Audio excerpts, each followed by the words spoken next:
You're listening to Spark TV, where we bring you daily interviews with real women in business at all stages. I'm your host, Danielle Lewis, and I am so grateful to have you here. So good. Alicia, welcome to Spark TV. Thank you very much, Danny. Very happy to be here. I am so happy to be talking to you today, and I am so jealous of your gorgeous background. You are just sitting in the most beautiful part of the world. Where are you right now? So currently we're just near Surfers Paradise, and we tend to go to beautiful parts of the world because we have an underwater drones business. So we're about to go to Binalong Bay, which had been voted the most beautiful beach in Australia. Oh my God. It's a How great night. nice to have a business that takes you to gorgeous places around the world. Exactly. Yes. Oh, that's so beautiful. I love it. You've inspired me to get out of the house today. So, if anything, this podcast is a win. Good. Thank you. So, on that note, let's tell everyone who you are and what you do. Alicia Dunn. I have Down Deep Drones, which is an underwater drones business to help the environment by using underwater drones with tools attached to help with invasive species and marine debris. Wow. So, okay, when I think about drones, I think about my husband's drone that he flies in the air for fun and takes So photos of things. So, talk to me about an underwater drone. Is it a similar idea or what's it all about? Well, it's a similar idea. It's getting a robot to do something, whether it's inspection, observation. Where we've taken it one step further is that we have small underwater drones that do jobs, and we attach tools to them.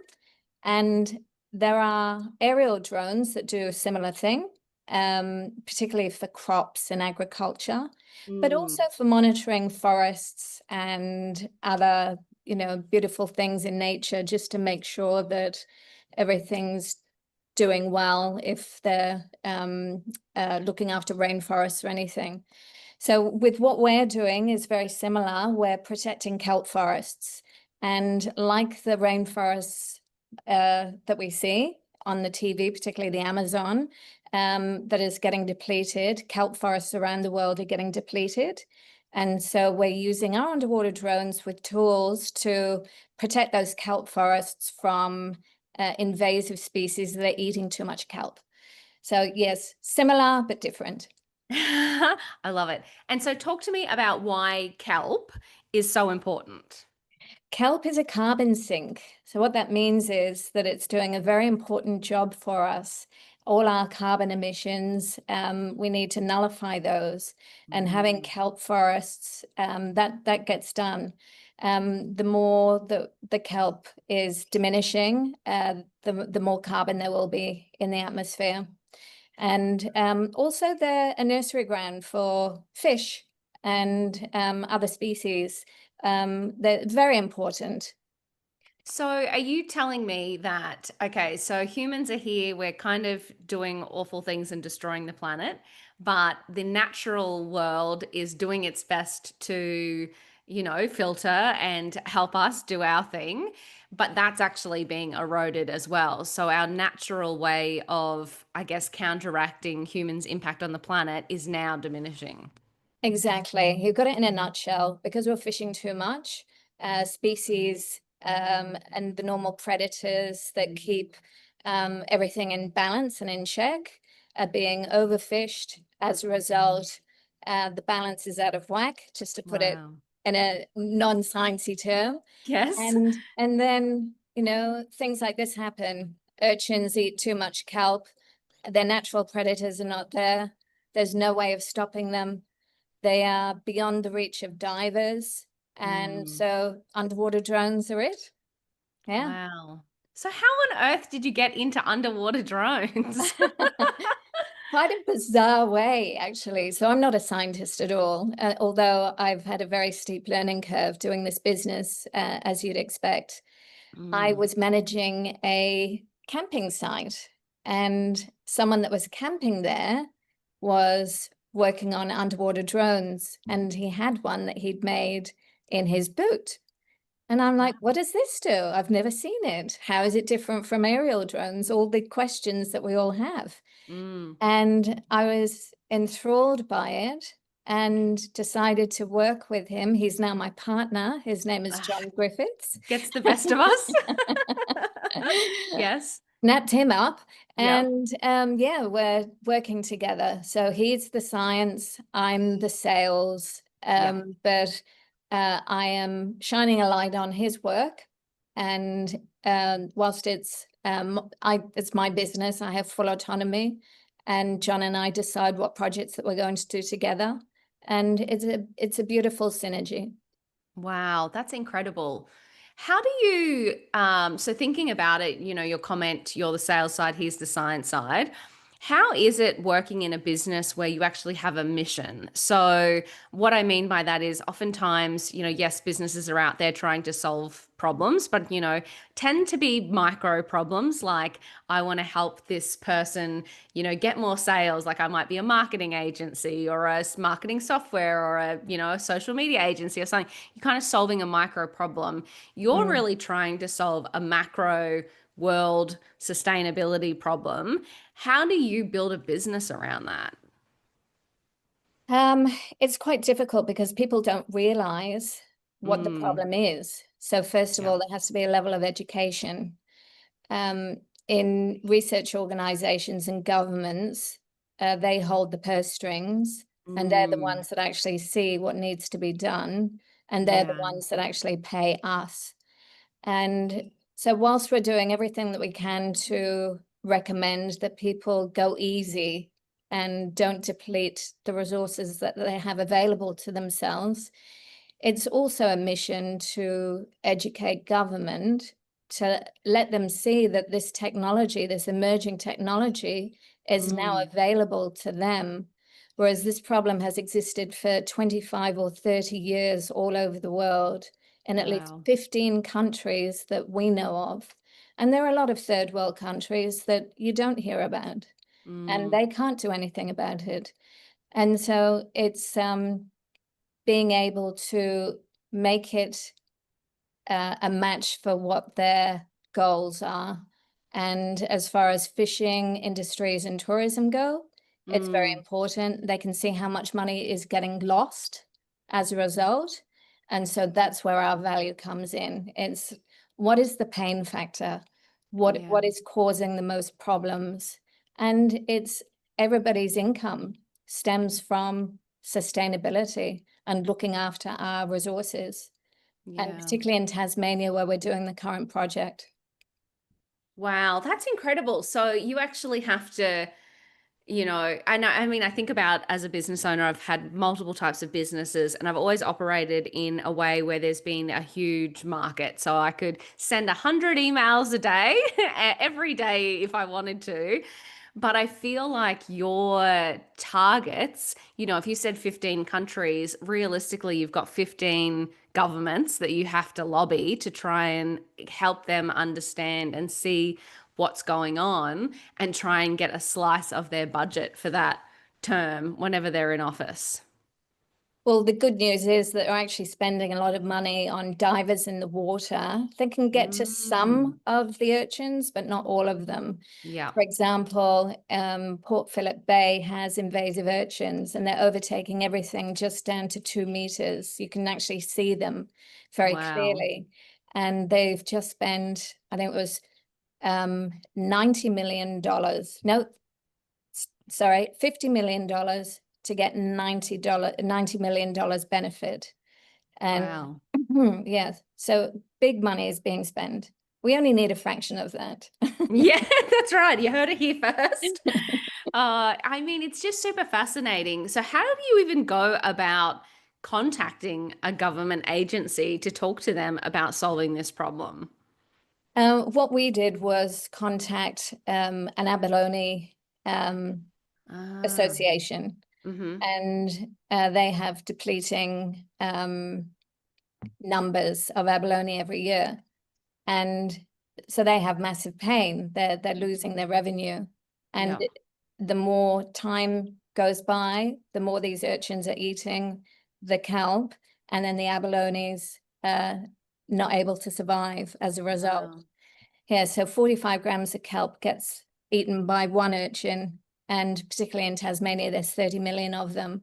So the longer it What? goes, Oh yes, my the longer, God. yeah, it's massive. The longer it goes, the worse it gets. And Mm, so they have tremendous foresight. And in fact, we were given a grant last year from the Abalone Industry Reinvestment Fund. So they're wow. trying to find ways to protect their industry. And thankfully, they had the foresight to actually see what work we were doing and to Mm, back us. So we got a $35,000 grant. And what also happened, which was brilliant, a research organization, one of the best research organizations, premier in Australia and also the world, IMAS, mm, they have given us 5 days on their boat using their divers, and they're going to help us write up the research. So it's wow. a massive win. Yes. Wow, it always fascinates me, I think as, an everyday Joe blogs, you think that the government is the be all and end all and has the world's or, your nation's best interest at heart. And, sure, let's not make this a government conversation or a politics conversation, but it always fascinates me how sometimes to get things done, they're not the people that will actually be the people that do anything in the short term, perhaps in the long term. But in the Yeah. short term, there are other parties that you can go to that actually, yeah, can almost help you sidestep and make impact in different ways.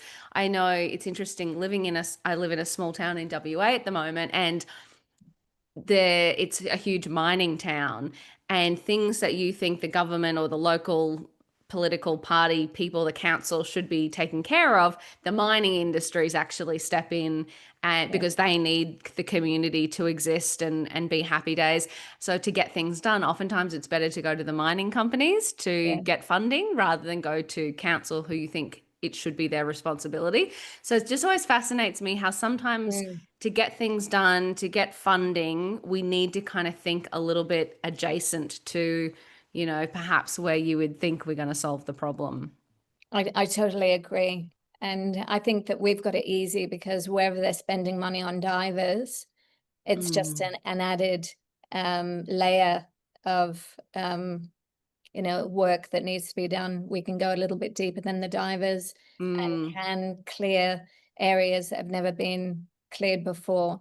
So it's a matter of who's helping kelp mm, regenerate, who is planting kelp, and then we can help them by mm. clearing the area for them so that their projects can develop as they wish. So we can Wow. we can find out all around the world what organizations are interested in protecting the kelp, and then just say, here's our evidence. This is our video evidence of what we can do. This is how many we can kill. Not Mm. nice to kill a living thing, but it needs to be done.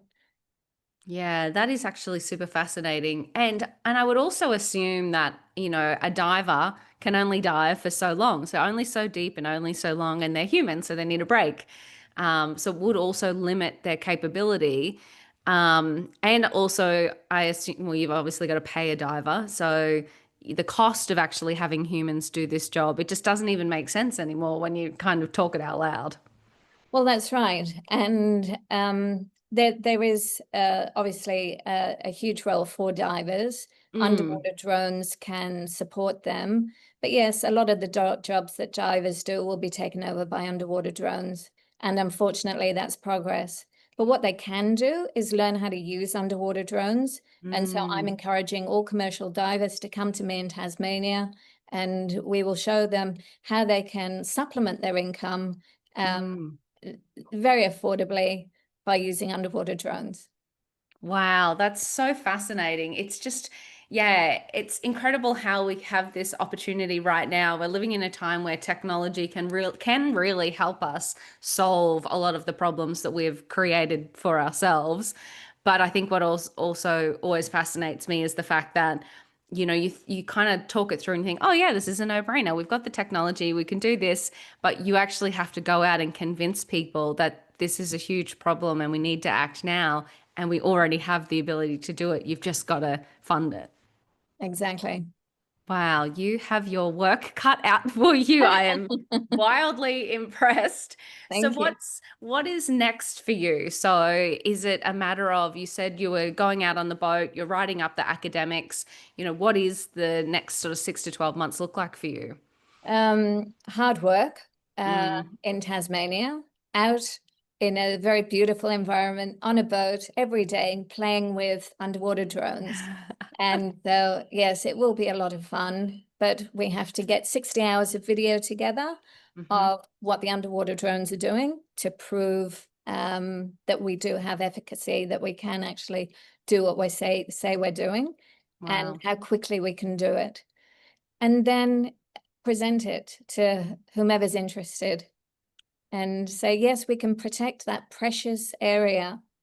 It might be a small part, but at least we can clear it. We can, save that little bit of paradise and Mm. encourage fish to breed and, kelp to grow. Wow, that is incredible. And what about, when we started this conversation, we talked about there's 15 different countries around the world who have this exact same problem that we know about. Mhm. Is there a strategy to move internationally, or is the problem just so big here you're focused on Australia? What we're considering is something that is pushing the boundaries of technology. So we are working on artificial intelligence to actually do the job that a remote control operator would do. So Wow. when we're doing the work, we're in a boat or on a jetty, and we have a remote controller, and we can see a screen, either a tablet, iPad, or a computer. Take those things away and imagine that someone in New York can log in to our underwater drone in Australia and Mm. operate it. Wow. So what that means is that we can grow exponentially. It is very possible to be a global business very quickly if we can get it done in the tiniest form and make sure that all our processes are squeaky clean, that it can Mm. be replicated in different languages, in different cultures, in different urchins that have different characteristics. The ones in Mm. Tasmania are long spines, so they're very spiky. And Mm. the ones in California are purple, and it's just like a sea of purple. And if you didn't know anything about them, you'd think that they were so incredibly beautiful, this Wow. sea of purple, but nothing else can grow. Wow. Nothing else can survive. Yes. That's And so, incredible. yes, um, it has to be done. It has to be done quickly. And if we've got the technology and it's proven, I think we're going to have people knocking on our doors, but I'm prepared to do the hard yards too. Wow, that is amazing. How do you stay motivated? This is just, I mean, it's obviously an incredible mission, but the work you have set out to do is difficult. This isn't just put up a Facebook ad and someone will buy your product. Like, this is really hard work. How do you actually stay motivated to stay in business? Staying in business is tricky. And particularly when you've got such a high research and development side of things as we do. Mm. Everything that John's done is unique. No one else has those applications. We've got the world's first marine debris collecting underwater drone, Mm. but it's difficult because to shine a spotlight on it has to be given the right time in the limelight. We have Mm. to showcase it and we have to spend time demonstrating it. And when we've got these immediate problems that are demanding our attention, it has been an issue because it's just like, what is the worst problem? And the worst problem that we've decided is the urchins, and something that we can do something about, either in a Mm. small scale or a big scale. The hardest thing for staying motivated is people disbelieving that it's a possibility. Mm. And so once again, it's that education thing. But when they see it in the flesh, when they see it on YouTube, Yeah. they will get it. And it won't be too late. There's still plenty of kelp and it can flourish and thrive. Wow. I feel like you need a Netflix documentary. I feel like as you've been talking, I'm like, when you said once I see it on YouTube, I'm like, no, we need to bring in Netflix and they Yes, need to please. document this process. I put my hand up for that. I would Yes. love that. That would be amazing. Yes. Oh my God, that would be incredible, wouldn't it? Okay, well that is that. We'll work on Netflix for the next one. But I always love to wrap up these podcasts with one last piece of advice. So, reflecting on your time in business, what would be a piece of advice that you would give to another woman on her business journey? I would say believe in yourself and know what your capabilities are, but don't take them for granted. You can always improve on what you do. There are experts out there. Never be afraid to ask. And people are very helpful. If you just ask a bunch of people, hey, can you help me? 9 times out of 10, they will. And it's not a failure. It's just like bringing in all that collective knowledge. It helps us to be better than what we're doing and be the best that we could be.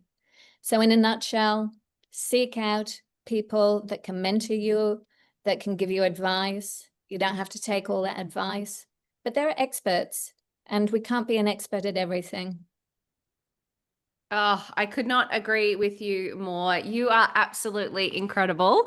Thank you so much for sharing your journey and your wisdom with the Spark community. That was absolutely incredible. And I just know so many people tuning into this episode will be so inspired to believe in themselves and back their mission. So thank you so much. I really appreciate it. Thank you, Danny. That wraps another episode of Spark TV. Shout out to Spark TV sponsor IP Australia for their amazing support of the Spark podcast and women in business. And if no one tells you today, you've got this.